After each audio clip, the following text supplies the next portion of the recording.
Well, success remains such an intentional journey, my friend.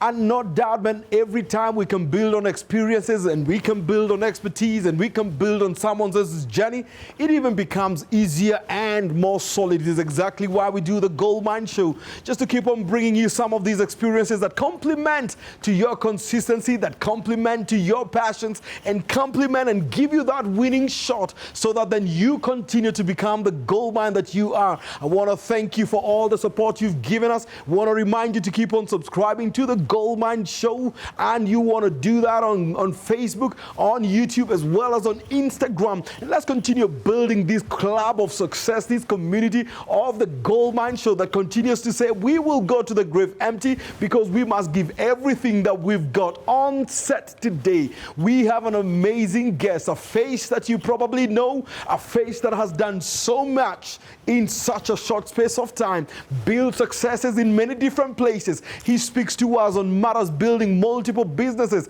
and succeeding in all of them. And the question is, how do I just get to do this? And just the experiences and the journeys that he has taken over the last couple of years, man. He's been in a couple of places, succeeded in some, didn't do too well in others, picked the lessons and continued to build. And that's what we want you to do, because, man, success is indeed a journey, and we want to become one of your greatest cheerleaders in building that success, man. Mr. Peter Duarte needs no more introduction, and therefore, without any more further ado, man, we want to welcome you right in, and let's take a listen at this conversation.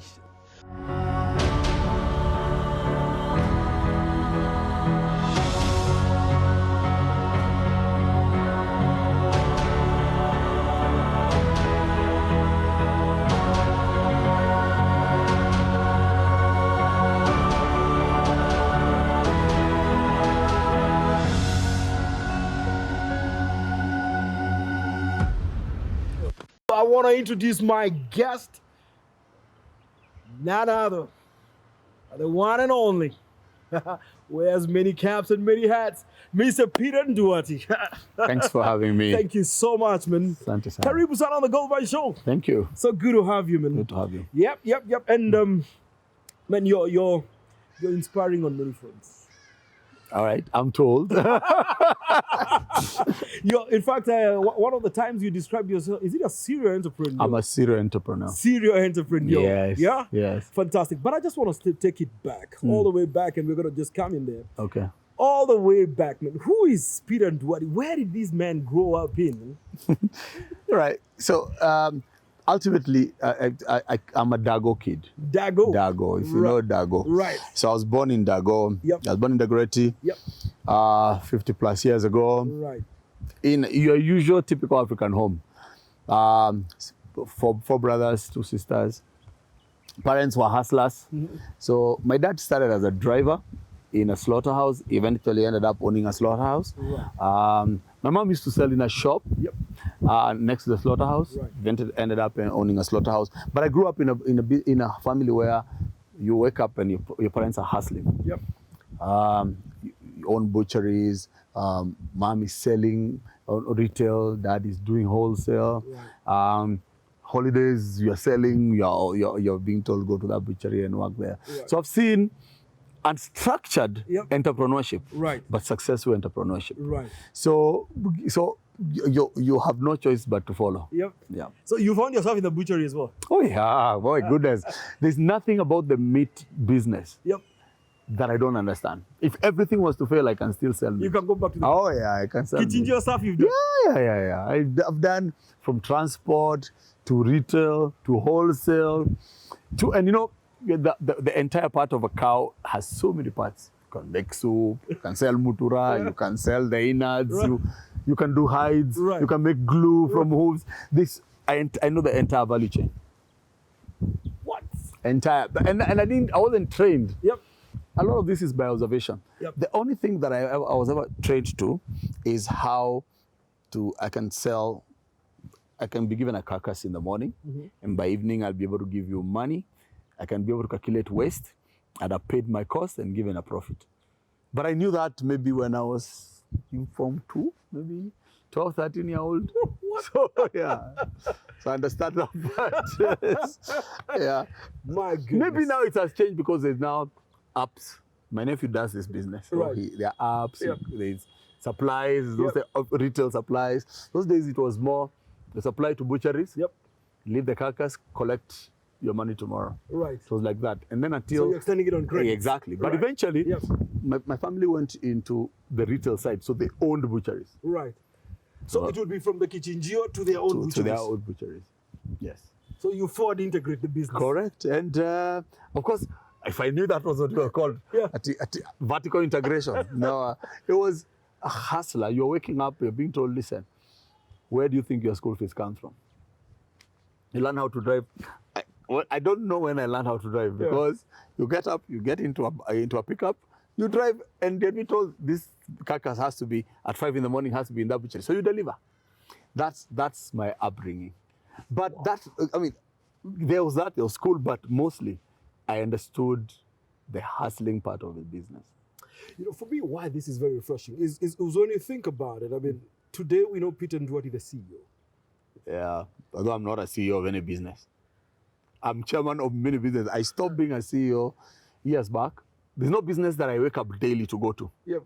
There's no place that I have a command and a CEO command and control. Yeah. I don't have a command and control role anywhere. Not anymore. No, none.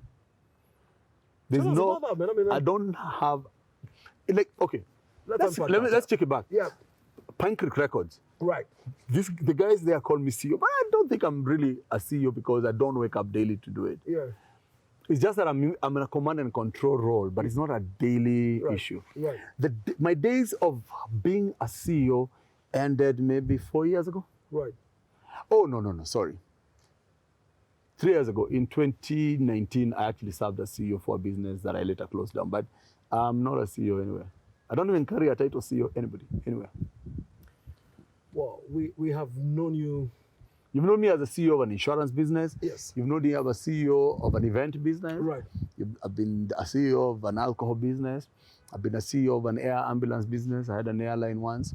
I've been a CEO of a music business.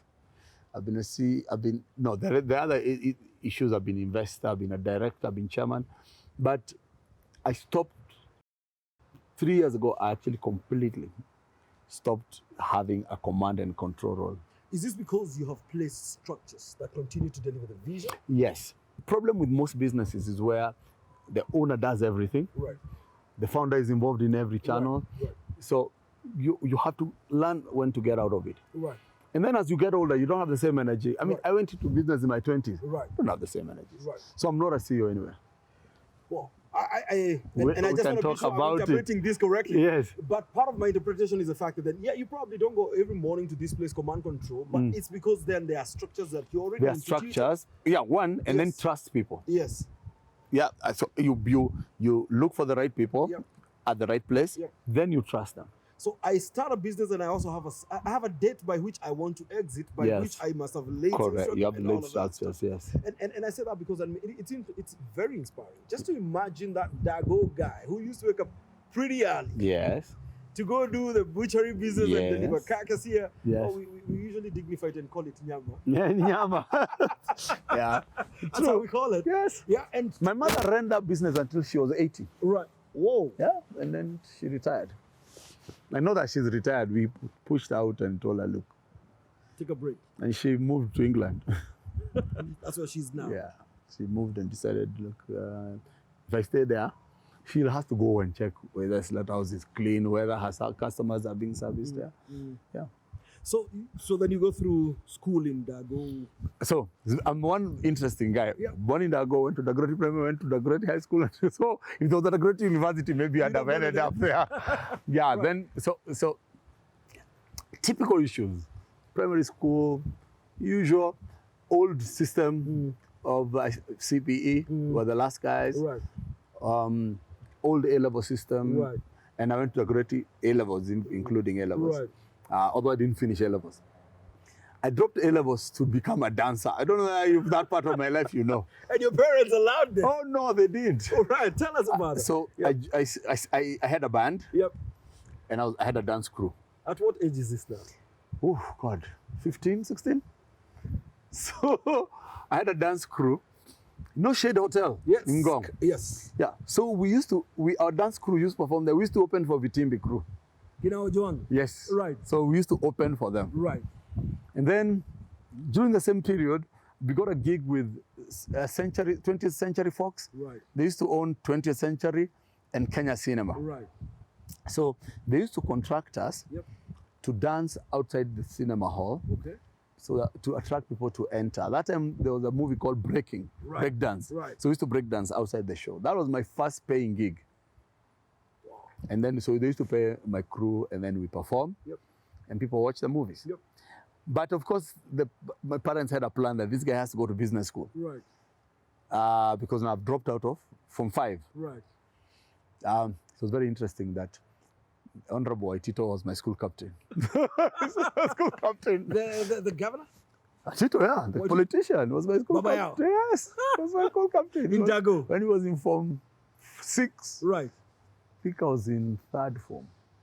Yeah. So anyway, Dagoretti, if you check Dagoretti High School up to today, has produced artists. Right. So drama, music was a big deal. Right. And you check the history. Yep. And politicians. Right. I mean, Alfred Mutua was there, Kimanibogu, who was governor of Nakuru side, Right.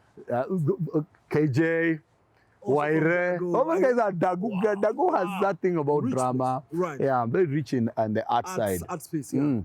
So I did very many things. I was basketball captain, I was rugby captain, and I was in drama.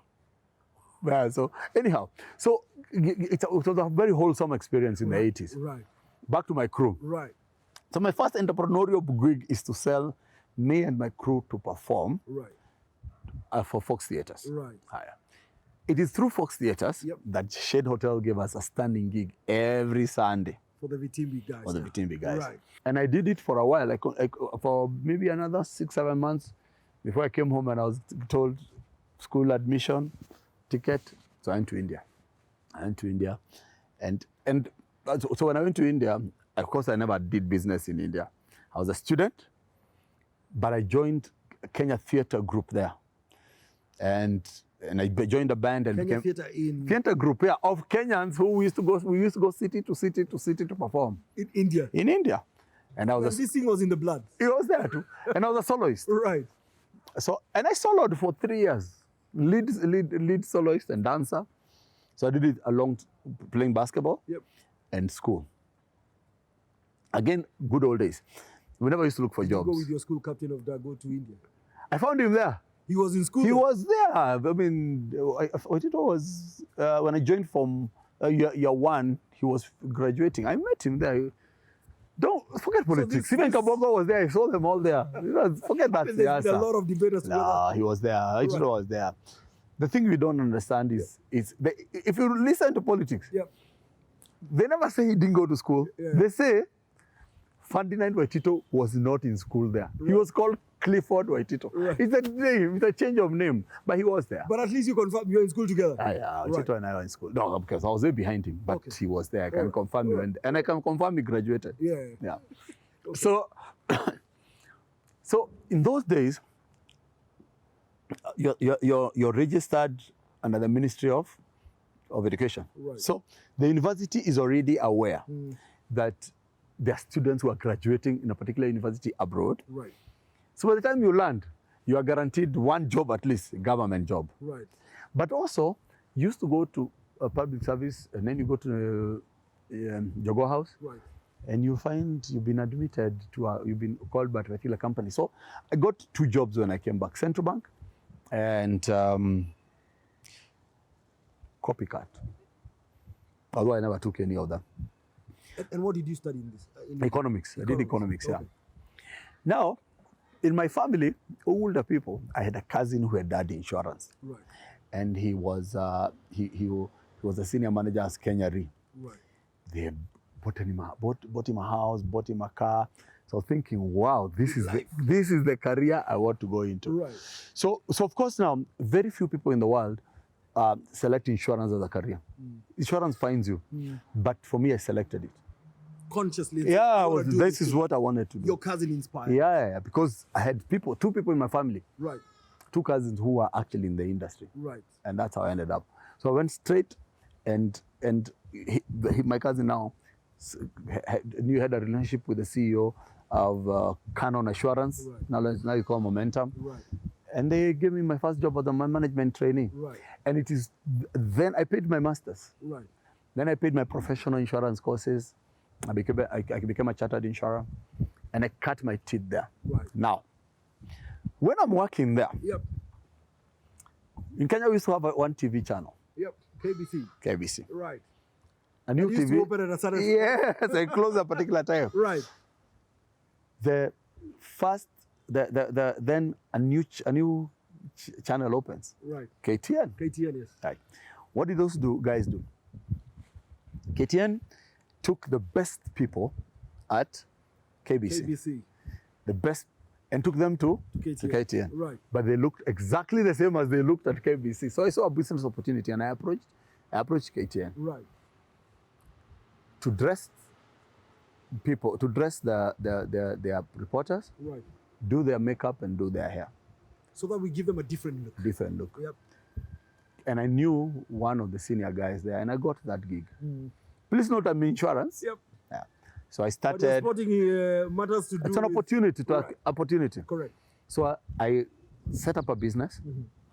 I got hairdressers, I got makeup artists, and I used to hire clothes. In the meantime, that's not your industry. No, I'm working for insurance. You're working for I'm working for insurance. insurance. It's just an opportunity. And that's how I made my first 1 million, which everyone talks about, which ended the way it is. But in that time, it was a lot of money. Of course. I mean, that's in the 80s. 90s, that's early 90s. But I'm employed, so I used to leave work, go in the evening, we had a space in Lavington, go to check whether the hair and makeup is being done, how are they doing it. Then NTV came, and I went and I pitched and I got the work also. Right. Now I don't know, maybe it's been many years, 25 years, so I don't know how they do it now. Yep. So that was the first gig. Now, because I already had hairdressers and I had makeup artists, I decided to set up a salon.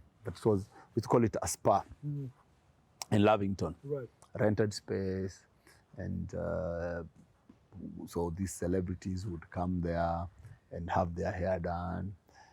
Lost a lot of money, completely lost money. You lost money in it. Of course. Look, you're employed. Yes. You're running a business like that. Right. The employer expects you to deliver. Right. You have people there who you have equipment, hair dryers and everything. You've invested. The manager there calls you and tells you, oh, the hair dryer has broken up. We need to bring another one from Dubai. Right. You go to your pocket and give money. What do you know about hair dryers? What do you know about...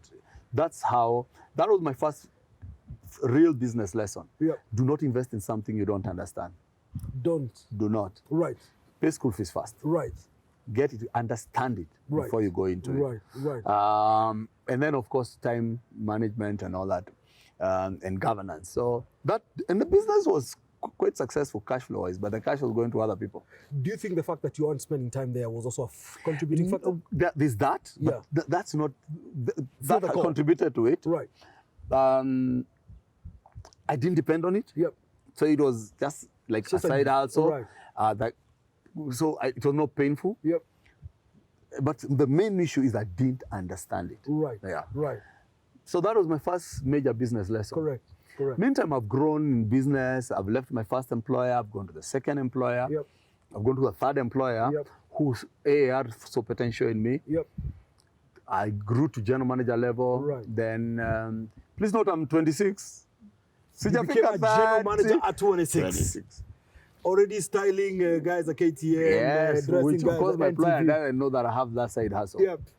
All right. During the same time when I'm Allow me just to ask, so how did you administer that part? So I used to leave work. I mean, we didn't have traffic like we have in Nairobi today. So I used to leave the office, go. Yep. We didn't need an office. The hairdressers were also contractors. Go. Because they're doing it on KTN location. was near our house. I go there, make sure everything. Remember, News is 7. Yep. And 9 o'clock. 9 o'clock. Yeah. After 9 o'clock, once the anchors enter, you're done. I'm done. Yep. I go go home. Yep. I remember I was living in Nairobi West. There's no traffic. Yeah. Wake up and early in the morning, 6 I'm in the gym. Right. Because I used to play rugby. Right. Then I'm at AR and I'm working. The day has 24 hours. It's long. But the money was good. Right. If you look at it relatively to now. Right. Anyhow, so 26, you're this GM at AAR. yeah, of course, you're making all the usual mistakes. You've taken a credit card. You're being chased for it. Yep. You're living the usual life you can expect of a 26-year-old. I'm a rugby player. Right. And I have this gig going on. Then AR decides to open a subsidiary in Tanzania. Right.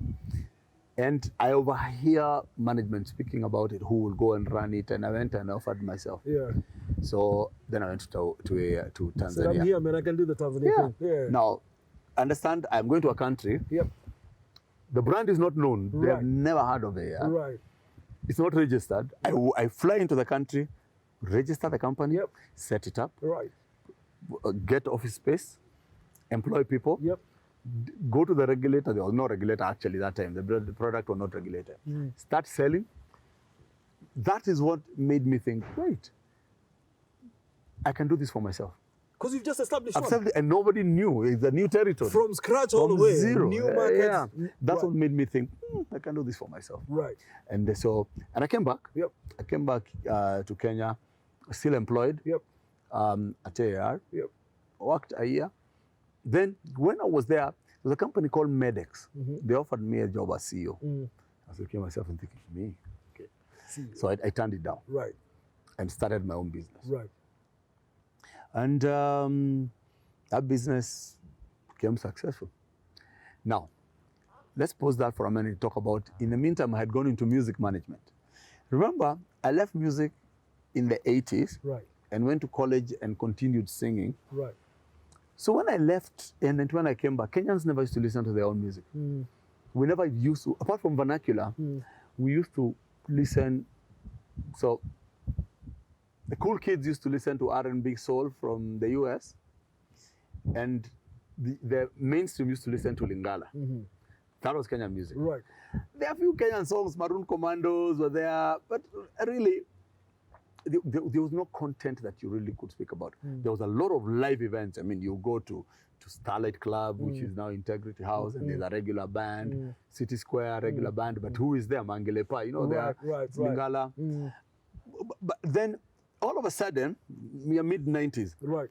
all of a sudden, this Kenyan content, the Kalamashaka, Hardstone, musically speaking. Then you go to Kanye and find this band. Before it used to be Mushroom, Right. but all of a sudden this concert where Hardstone has sold out. So I started artist management. I never started a record label. So I'm still working for AAR. Right. So I go to Fundi Frank. Right. And Fundi Frank gives me kit. I mean, I tell them, I have this artist. I pay Fundi Frank from my pocket. Right. Get the artist. So the first artist I managed was Warogi Wawili. I don't know if you even know them. Right. A rap group. I have no idea. One of them is still in touch. Cash. I can get them. Right. Of Zakana Car. I don't know Zakana Car. Yes. Yeah. I don't know where he is. Somewhere in Europe. Yep. And his brother was Kama of Kalamashaka. Yep. And a guy called Brian. I have no idea where they are today. But so artist management. I'm just trying to understand this space. Yep. It metamorphosized from artist management to a record label and what I do today. So, so when I was starting an insurance business, I was also doing music. So I only doing those two things, music and so you've just turned down the CEO job to start the insurance business now. Yeah. Right. And of course now when you start the insurance business, I was everything. Chief bottle washer, I'm telling you, janitor and everything. Everything. Right. Design product. I'm not selling to brokers, and my ducks were aligned. Right. So I grew the business. I started the business in 2002. Right. And I grew the business in 2004. I decided to sell it. Right. So I sold it to a South African fund, and I exited. And where did I move to? I became True Black. I came to True Black at that time. Big Kev, the founder of True Black, was not well. And they were trying to work on governance and structuring the business. So I went to True Black. Then I started the air ambulance business called Centric. Centric is a story by itself. So I had seen an opportunity to fly people from Rwanda, Burundi, Uganda, Tanzania into Kenyan hospitals. And a lot of Kenyans were flying to India, South Africa for treatment. So I saw that space and I set up an air ambulance business, but I was leasing aircraft. I had nurses and doctors who would take those patients out. And we pushed that business and until COVID. COVID comes, borders are closed. You have people's aircrafts, you have to pay them leasing fees. You can't fly. You have employees. It was very difficult for me to stand in front of them and tell the employees about we had to close the business down. We closed down. And closing business is very painful. That easy to work from? Oh no, it's difficult. Remember, I've closed businesses before. I closed the salon, the spa, that business. Right. Yeah. With the proceeds of some of the proceeds of the selling of the insurance company, I started manufacturing cosmetics. So I had a business called Livana, and we're doing 39 products, shampoos, conditioners, lotions, and everything. Why? What happened? Manufacturing is difficult. So manufacturing, especially if you're a new manufacturer, you go to distributors. Let's say you're doing a hair product. Yeah, the distributor will ask you, I distribute for Miadi, why would I take your product? So you show them my formula, my product, it's better. My pricing is competitive. Then they tell you, well, Miadi gives me 60 days. So for me to take your product, you have to give me a longer term. So you give them 90 days. When you're manufacturing, remember, your raw materials, you're paying cash. Your packaging. So you go to industrial area, you tell the manufacturer that I want kit, kadogo, medium, large size. They tell you minimum order is 10,000. So you buy that. So you're buying glycerin. They told you have to buy minimum 20 bottles. So your money is sitting in stocks. Right. Okay, let's break it down. Raw materials. Right. Then manufactured product. Inventory. Then you've done all that, you've sold. Your cash is held by the distributor. Right. It is a very difficult. I respect, when I see like people like Vimal Shah, I respect people who do manufacturing. So that failed. So now one I walked away from. Did you work out with a lesson out of that one? Oh yeah. What are the lessons? Let me tell you one. But the last payment, loan, 2021. And I went into that business in 2014. So for the last 7 years, I've been servicing the loan. And our last check, I paid Jamie Bora. Now it's changed to Kingdom Bank. In December. Whoa. 2021. 2021. The last month. I made, yes. And I've continued paying consistently. That must have been painful. Some of my trucks were the security I had given. Yeah, it was difficult. You're servicing loans for business that close. Yeah. But you know what, in business, if you let those things damage you, like damage your spirit, you're gonna die. You're not gonna do nothing. nothing. You don't get depressed about it. You walk away with a lesson. Wait. You came into the world with nothing. You go out with nothing. You know, Peterman, sometimes it's easier said than done, man. I mean, this is your investment. You're paying a facility. I don't know what the lesser evil is, but it's not easy. So you die. What do you do?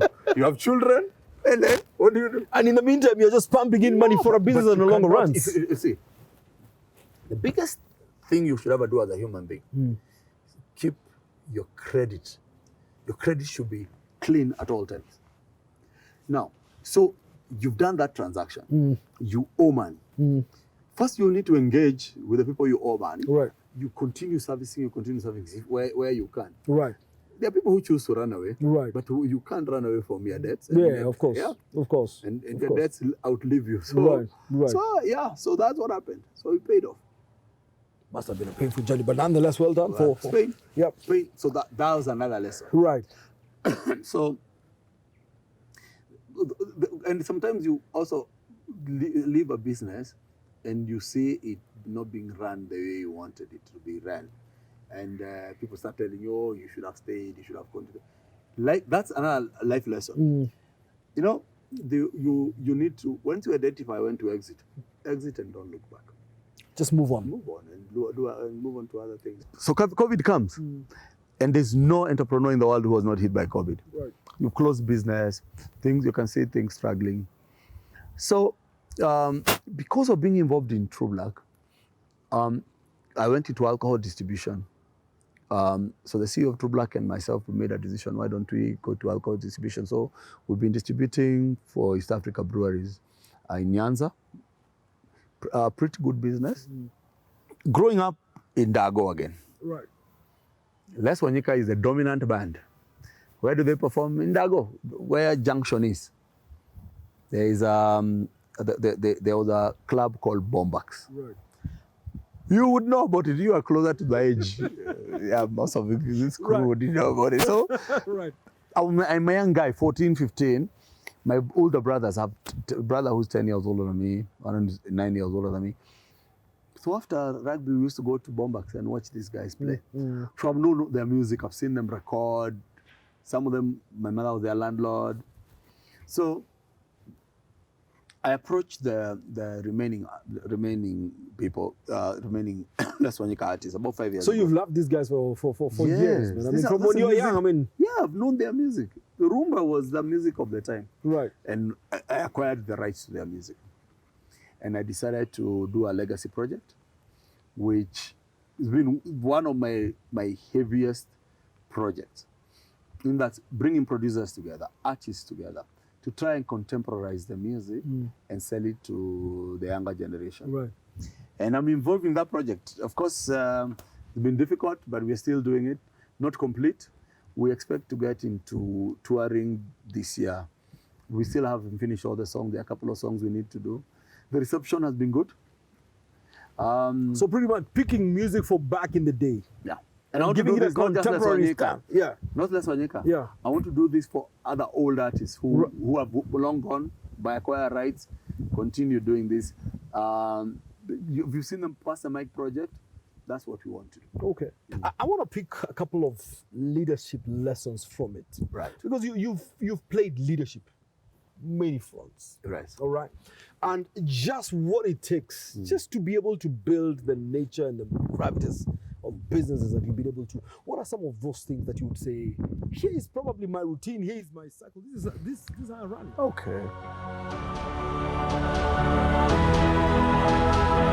Okay.